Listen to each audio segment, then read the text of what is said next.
मैंने 24 साल पाला उसको और वो सिर्फ 1 मिनट में खत्म हो गया। इतना बड़ा मेरा लॉस। वो नौजवान जो रोजे की हालत में अपने घर वालों के लिए इफ्तार का सामान लेने जा रहा था, उस घर पर जो है वो क़यामत टूट पड़ती है। इस चीज का सुनकर के वो नौजवान के जिसकी ईद के बाद शादी थी, अब वो इस दुनिया में नहीं रहा। उन्होंने कहा कि यासिर भाई, आपके भाई का गला कट गया है, पाँव के नीचे से जमीन निकल गई है, रोड पे खून ही खून, खून ही खून, खून ही खून। इतना खून जैसे गाय करते हैं ईद पे हम, रोड्स पे खून होता है, इतना खून था। अस्सलामुअलैकुम, डेली पॉइंट से मैं हूं अली मुराद। नाजरीन, आज मैं जिस जगह पर मौजूद हूं फैसलाबाद में, इस नौजवान की वीडियोस जो हैं वो सोशल मीडिया पे 2 दिन से गर्दिश कर रही हैं कि एक ऐसी बेहंगम और बेतरतीब किस्म की पतंग जो है उसकी डोर एक नौजवान के गले में फिरती है और उस नौजवान की जो है वो मौत वाक़ हो जाती है। वो नौजवान जो रोजे की हालत में अपने घर वालों के लिए इफ्तार का सामान लेने जा रहा था, जब वो इफ्तार का सामान लेने जाता है तो घर का माहौल इफ्तार का जैसे एक लज्जत भरा समा होता है वो था, लेकिन उस इफ्तार का सामान लेने जाने के बाद जो है वो ये चीज सामने आती है कि उस घर पर जो है वो क़यामत टूट पड़ती है। इस चीज का सुनकर के वो नौजवान के जिसकी ईद के बाद शादी थी, अब वो इस दुनिया में नहीं रहा। मेरे साथ उनके बड़े भाई और उनके चाचू मौजूद हैं। आइए इनसे जानते हैं कि वो शख्स आखिर कैसा था और इनको जब पता चला तो घर पर जो है वो क्या समा था और शादी में कितने दिन रह गए थे। तमाम तर तफसीलात जो हैं वो उनके बड़े भाई मेरे साथ मौजूद हैं, इनसे जानते हैं। अस्सलाम वालेकुम सर। वालेकुम अस्सलाम जी। सर, पहले तो मुझे बताइएगा कि इंतहाई अफसोस के साथ कि आपके छोटे भाई थे, कितने बहन भाई थे और इनका जो है वो नंबर बताइएगा कि बहन भाइयों में कौन सा नंबर था। सर, हम 7 बहन भाई, 4 बहनें, 3 भाई, और ये सबसे छोटा भाई था, यानी 7वें नंबर पे। 2 बड़े भाई हैं, इसकी डेथ हो गई। इफ्तार का सामान लेने गए, रोज़ा रखा हुआ था रोज़े की हालत में, तो आप लोगों को जब पता चला तो यकीन करना कितना मुश्किल था और पता कैसे चला? सबसे इम्पोर्टेंट चीज़ ये है। सर, सच्ची बताऊं तो पहले तो हमने फजर पढ़ी है, दोनों ने इकट्ठे, जुमा पढ़ा है, असर नहीं इकट्ठे ने पढ़ी। मैं मेरी शॉप है इधर एयरपोर्ट पे, फैसलाबाद इंटरनेशनल एयरपोर्ट पे, स्पेयर पार्ट्स की, तो मैं असर मैंने उधर पढ़ी है। 10वां रोज़ा था, 11वीं रात थी, यानी 11वीं शरीफ के मानने वाले हैं। 11वीं शरीफ के लिए घर में खीर बनती है। कुछ जुमे का रोज़ा था, सब बच्चों ने भी रखा था शौक़ में, इन्होंने भी। जुमे का रोज़ा जैसे बच्चों में एक्साइटमेंट होती है कि रोज़ा रखना है, फ्राइडे का रखा था, तो चीज़ें सामान वगैरह घर सारा कुछ लेके दे के आया। तो अम्मी को कह रहा है कि मैं ना 5 मिनट में आ रहा हूँ वापस। मैं चला गया हूँ अपनी जिधर मैं अपनी दुकान पे, शॉप पे। मैंने असर उधर पढ़ी है, मैंने पढ़ी है 5:10 पे। जमात के साथ नहीं पढ़ी, वैसे सीधी सीधी पढ़ी। 5:10 पे पढ़ी है, 10 मिनट लगे, मैंने पढ़ ली। 20 मिनट में मैंने ना बस अंदर से पता नहीं क्या हुआ मुझे। मैं ऐसी हो गई आप? एक्सप्लेन कर ही नहीं सकता मुझे क्या हुआ है। मैंने कॉल की इसके नंबर पे जस्ट आवाज़ सुनने के लिए। मैंने नंबर मिलाया, आगे से फ़ोन रिसीव किया है किसी ने, शोरो गुल हो रहा है, कोहराम मचा हुआ है। तो मैंने कहा, जारी वो पंजाबी आपस में बोलते, उसका निकनेम मोनी था, मोनी से ज़्यादा जानते थे उसको। मोनी, हेलो मोनी, हेलो मोनी, यार फ़ोन नहीं उठा रहे, कौन बोल रहा है? कहता भाई आप यासिर भाई बोल रहे हैं, क्योंकि उसकी स्क्रीन पे मेंशन था यासिर भाई, सेव यासिर भाई के नाम से था। उन्होंने कहा कि यासिर भाई, आपके भाई का गला कट गया है। 5-10 मिनट या आधा घंटा पहले तो मैं छोड़ के गया हूँ उसे। वो कह रहा है इसका गला, मैं एकदम ज़मीन निकल गई है, पाँव के नीचे से ज़मीन निकल गई है। कुछ हमारा वो सबसे छोटा था, वो हमारे बच्चों से भी ज़्यादा अजीज़ था हमें। पहले वो था, हमारे बच्चे बाद में थे।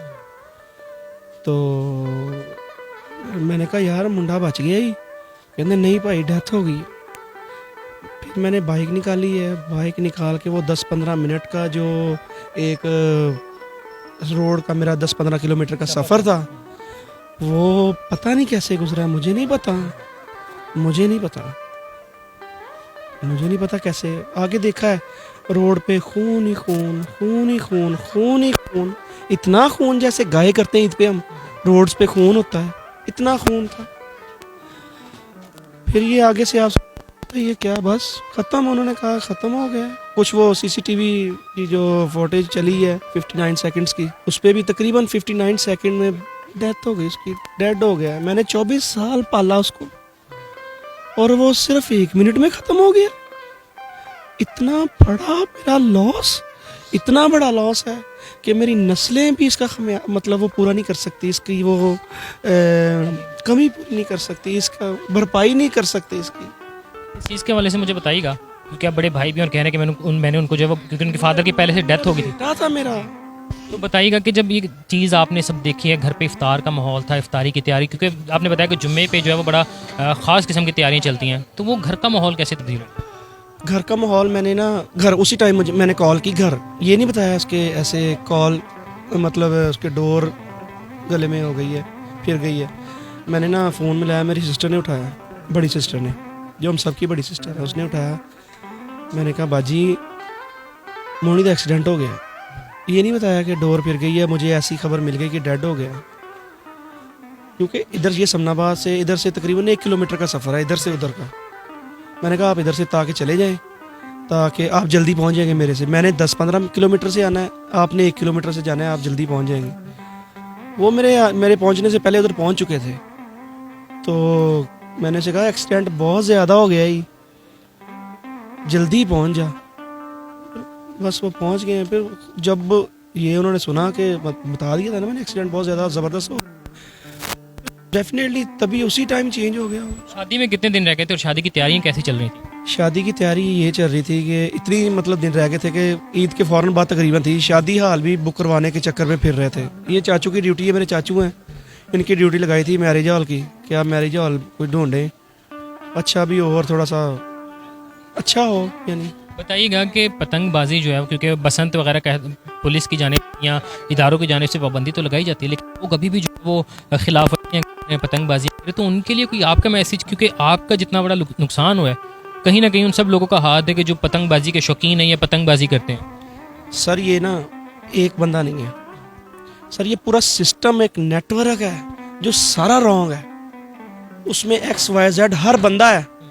मेरा लॉस हुआ है, वो कहते हैं ना चोर जिसकी चोरी हो ना उसे सभी चोर नजर आते हैं। मेरे भाई के पूरा पाकिस्तान ये अदारे अदारे अदारे जो है, अदारे हों या जो भी जिनके पास इख्तियारात हैं बंदों के पास, अगर वो एक्शन नहीं ले रहे तो वो मेरे कातिल। मेरे पास इख्तियार है तो मैं उसका फ़ायदा उठाऊं।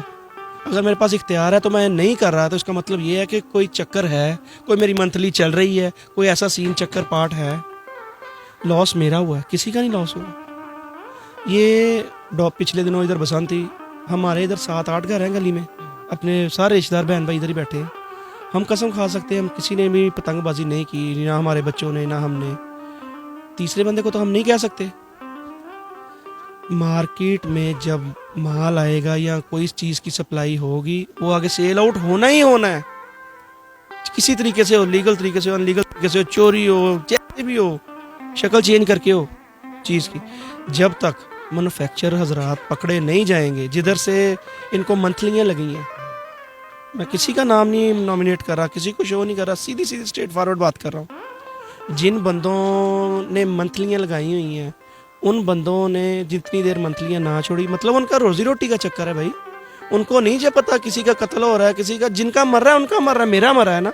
लेकिन मैं सिर्फ ये चाहता हूँ किसी और का आसिफ ना मरे। ये बड़ा बड़ा बड़ा सदमा है। जिसकी वो पतंग थी उनको तो शायद गालिबन ये चीज़ का अंदाज़ा भी ना हो कि उनकी पतंग ने कितना बड़ा नुकसान कर दिया। तो उड़ाने वालों को कोई आपका पैगाम ऐसा हो कि उनके दिल में जो है वो ये चीज़ आ जाए। मैं उनके आगे रिक्वेस्ट ही कर सकता हूँ कि खुदारा आपका 2 मिनट का शौक़ है या 5 मिनट का शौक़ है या 10 मिनट का शौक़ है, किसी घर का नस्ल का बेड़ा गर्क हो जाता है किसी का, जैसे मेरा हुआ। मेरा बच्चा माशाल्लाह BBA होल्डर था, इस टाइम लेटेस्ट डिग्री है, BBA होल्डर था, सेल्स मैनेजर था इधर ग्रेट वॉल सूसा रोड पे। मुझे बताइएगा कि सोशल मीडिया पे खबर जो है गर्दिश कर रही है कि आसिफ की हलाकत के बाद जो उनकी वालदा भी खुदा ना खास्ता जो वो भी वफात पा चुकी थी, इसमें कितनी सदाकत है? बस मैं ये कहूँगा चाहे इसको आप बंद कर दें, और बड़ा ही जड़ा है इसको, चाहे आप बंद कर दें चाहे ऐसे ही चला दें अपने। मैं कदों ਦਾ ਡੱਕਿਆ ਸੀਗਾ ਤੁਹਾਡੀ ये चीज़ सोशल मीडिया पे बहुत ज़्यादा गर्दिश में है। बस उसने बस व्यूज़ लेने के लिए, चंद व्यूज़ की खातर, हराम पैसा कमाने की खातर। हराम की कई शक्लें हैं, ये नहीं है कि जुए के साथ जो आएगा हराम है, ये चोरी हराम है। हराम की बहुत शक्लें हैं, हराम की बहुत शक्लें।